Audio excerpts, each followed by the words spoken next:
भाविकाच्या श्रद्धेची कदर करून आमकां सगळ्यांक जे भितर मॅनेजमेंटाचे व्हॉलंटियर्स आसले किंवा सातेरी जे ग्रूप आसलो तांकां सगळ्यांक भायर काडचो पडलो आनी भाविकांक दर्शन दिवपाक आमी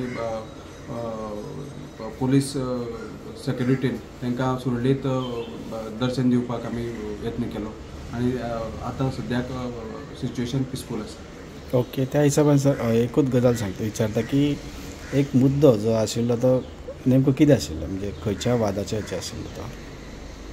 न्ही, तेंच्यो कश्यो वेगवेगळ्यो परंपरा आसा त्यो आमकां सगळ्योच खबर आसा अशें ना. ते तेंच्यांनी रिजॉल्व करपाक जाय. कितें आसा जाल्यार तेंचें सोल्युशन काडपाक जाय. आमी अशें न्ही की सगळे प्रॉब्लेम आमचे मुखार रेज करतले तितून आमी we are not solution finders. की कितें मिसअंडरस्टँडींग किंवा गैरसमज जाता पूण तितून तोडगा काडून देवाचो उत्सव आसा तो सोडलीत जावपाक जाय. आमी देवाची सेवा करपाक आयिल्ले आसा, आमची देवाची भक्ती आसा. खंयचें ताणून धरून कोणाक भाविकांक किंवा अननेसेसरी त्रास जातलो असो हें जावपाक जायना.